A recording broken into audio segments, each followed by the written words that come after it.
Welcome to the Online Digital Marketing Podcast. We'll be discussing marketing strategies, trends, and tips that will help your business succeed in the digital age. Every episode, we'll be interviewing industry professionals and providing valuable insights on how to leverage digital tools for maximum engagement and ROI. Don't forget to subscribe so you can stay up to date on the latest trends in online marketing.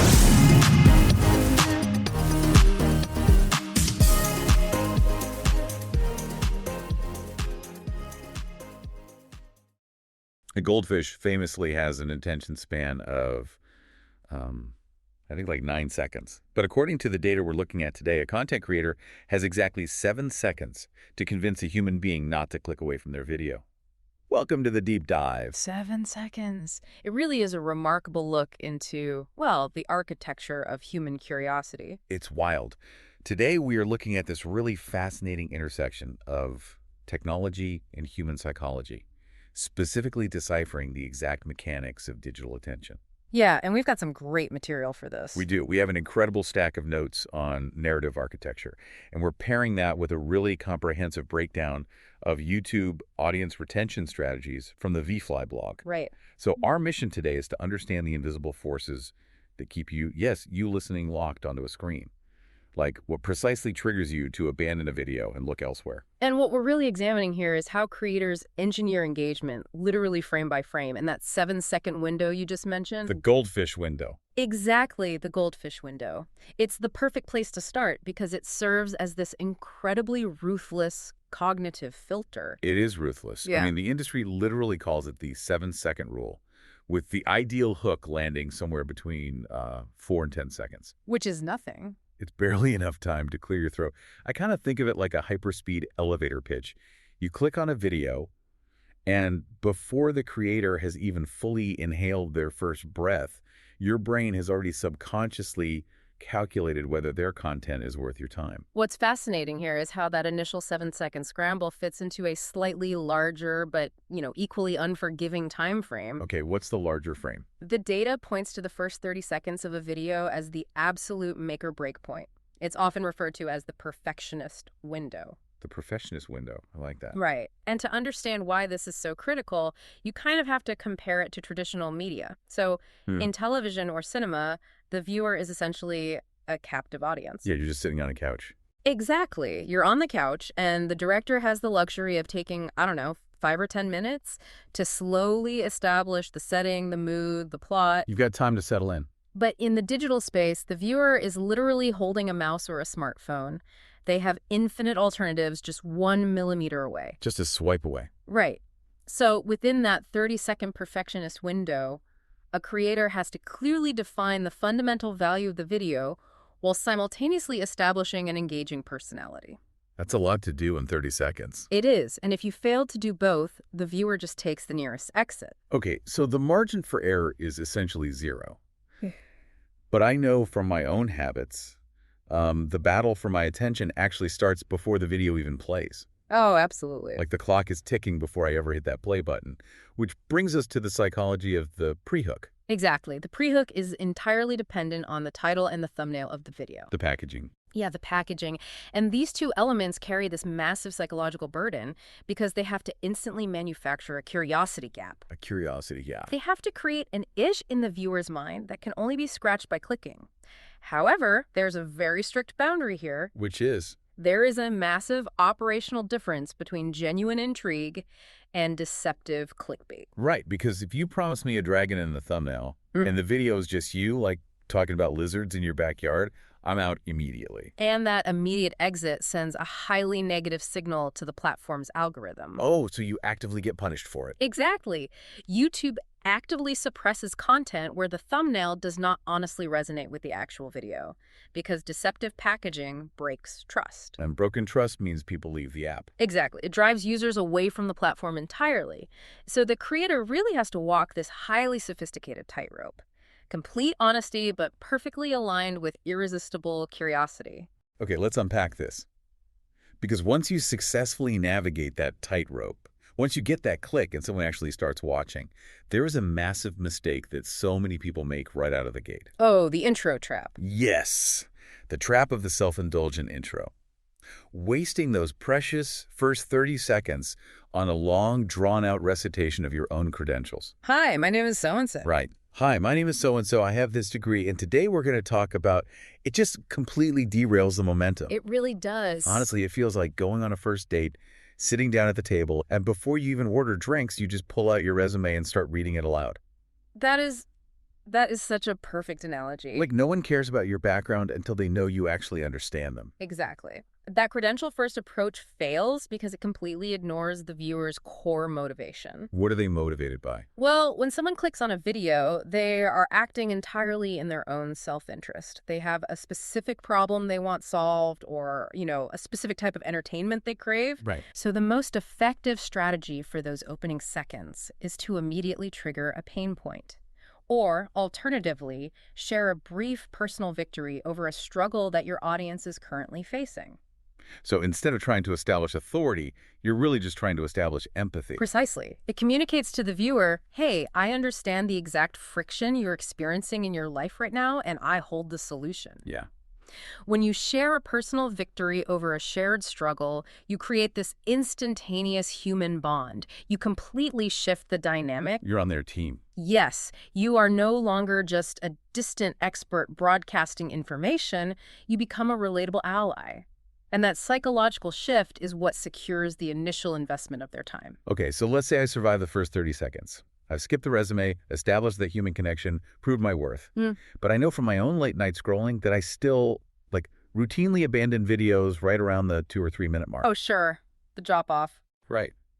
What is happening in our brains when that initial excitement wears off and the viewer decides to just wander away? This is exactly where the majority of creators stumble. They operate under this false assumption that if they edit the video with enough flash and dazzle, the viewer will just stay mesmerized. Like jingling keys in front of a baby. Exactly. But the underlying reality is that the story itself must always remain the central, load-bearing pillar of audience retention. Editing is just the supporting actor. The narrative architecture is the star. Right. Failing to structurally map out your content is a fatal flaw because the human brain inherently craves order and direction. Which totally explains why the concept of the storyboard is so heavily emphasized in the notes.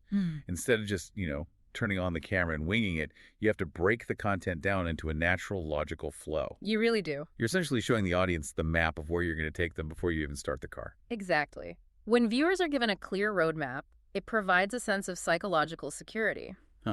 Security. Yeah, it lowers their cognitive load because they aren't constantly trying to figure out where the video is going. If you tell them up front, here are 5 distinct steps to solve your problem, their brain naturally seeks completion.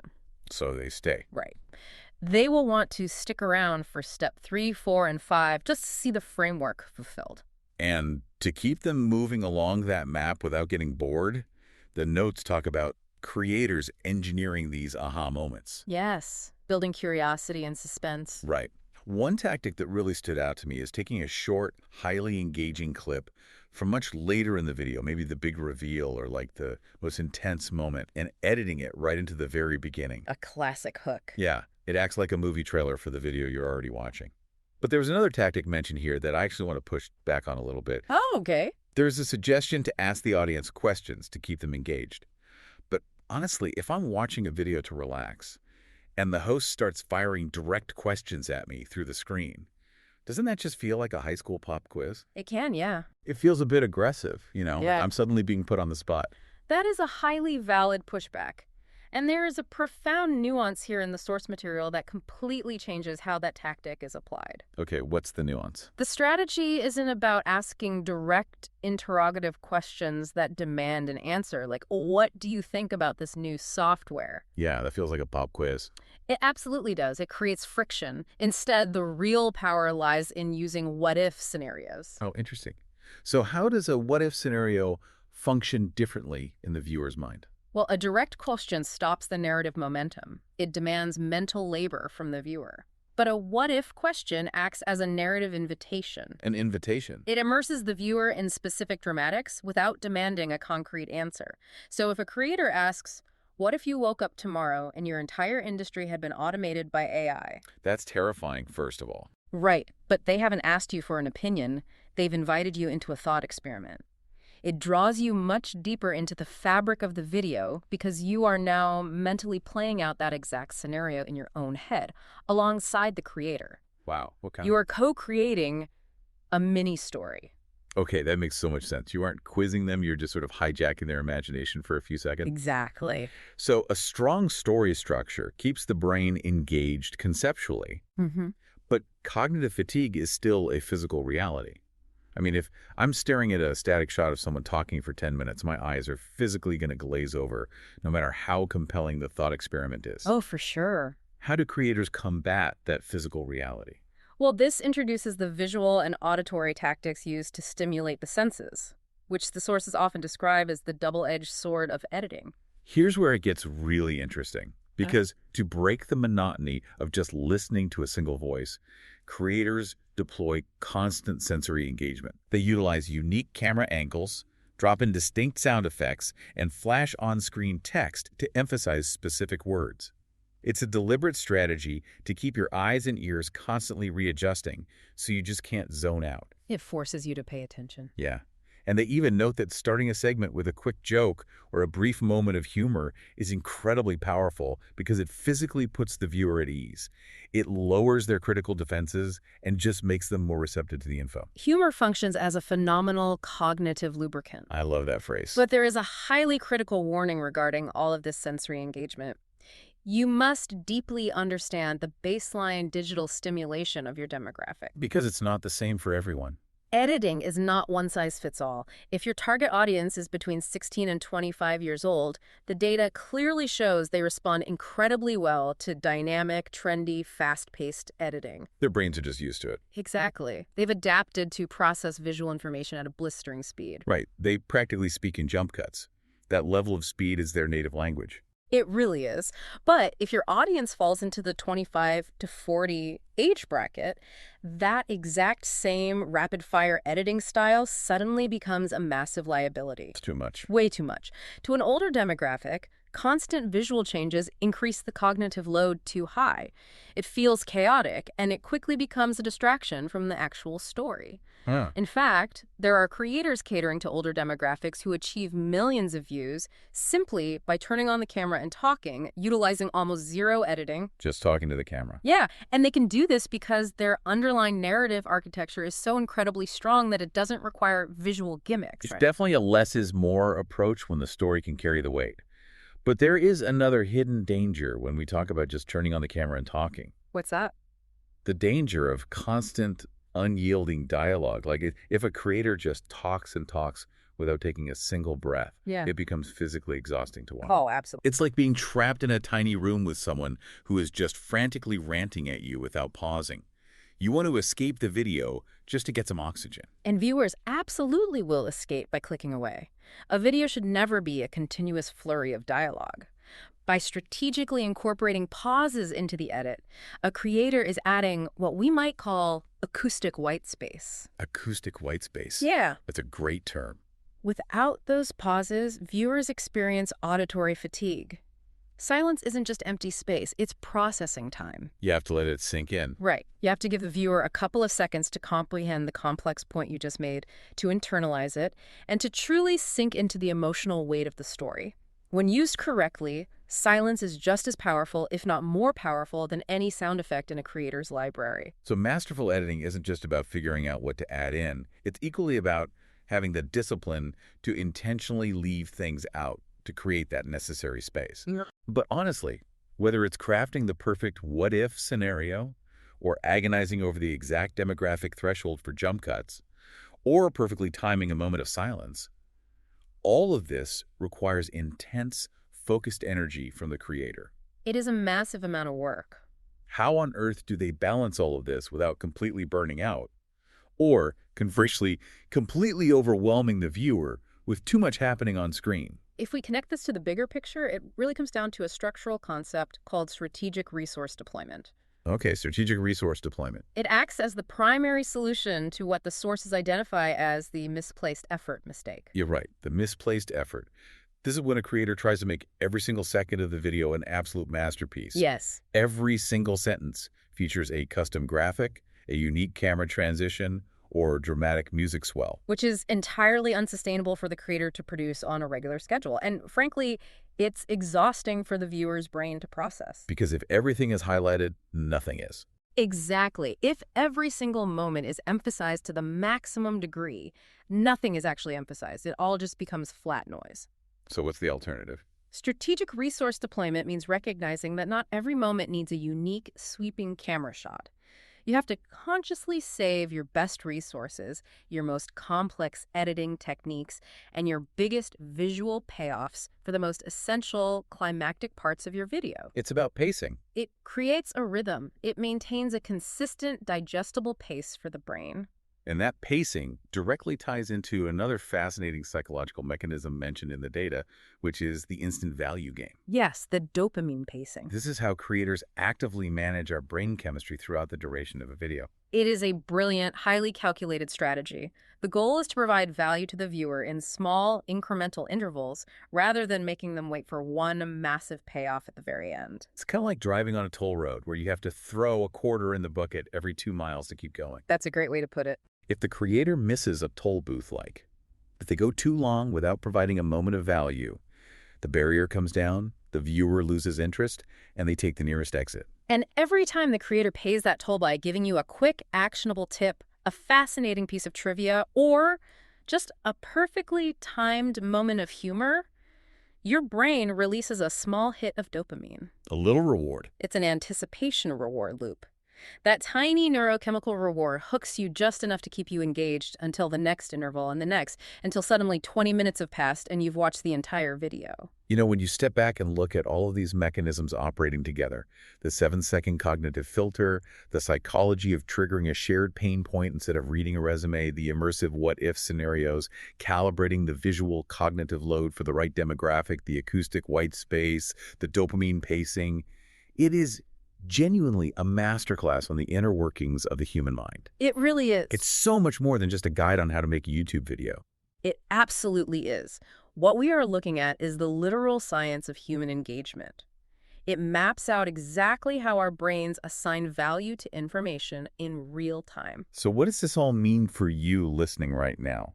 Because maybe you aren't a digital creator. Maybe you have zero interest in ever filming or editing a video in your entire life. Why does this intricate narrative architecture matter to you? It matters more than you'd think. First of all, just understanding these underlying mechanics completely changes how you consume modern media. Yeah. You will start noticing the dopamine pacing. You will catch the 7-second hooks being deployed against you. Can't unsee it once you know it. Right. But more importantly, this is a highly effective playbook for your daily professional and personal life. The next time you have to give a presentation, pitch a new idea to your boss, or even just lead a weekly team meeting, do not start by reading your resume. Please. Do not waste your 30-second perfectionist window on background logistics. Start with a pain point they genuinely care about. Map out a clear storyboard so they feel secure knowing exactly where you're taking them. And for goodness sake, remember to build in some acoustic white space and give everyone room to process what you're saying. That is the ultimate takeaway here. Knowledge is most valuable when it is practically applied. When you recognize these cognitive triggers, when you can see the intricate machinery operating behind the curtain of your screen, you are no longer just a passive consumer. You're aware of it. Recognizing precisely how your attention is captured and maintained is the crucial first step in taking back control of your own focus. You can utilize these very same tools to communicate your own ideas much more effectively. And simultaneously, you can defend yourself against endless streams of content that are merely trying to manipulate your time. It's all about moving from being a passive subject of the algorithm to being an active, conscious participant in what you choose to focus on. But as we wrap up this deep dive, there's one final thought we want to leave you with today. A little what-if scenario of our own, based on everything we've just uncovered. If our digital attention is being so precisely and flawlessly engineered right now, if our brains are constantly being conditioned to expect a perfectly tailored hook within 7 seconds, consistent dopamine pacing every 2 minutes, and highly immersive scenarios flashing on our screens, how is this fundamentally reshaping our patience for real-world, unedited conversations? Wow. Think about your daily physical interactions. In the real world, there are no jump cuts to save us from a long, awkward silence. There are no dramatic sound effects to emphasize a point. When the person sitting across from you takes just a little too long to get to the core of their story, how quickly is your brain subconsciously searching for a way to click away? That is wow. Because when you step onto a real-life elevator or sit down for an actual first date, there is no skip button. None at all. It's just you, them, and the unedited, unpaced reality of human connection.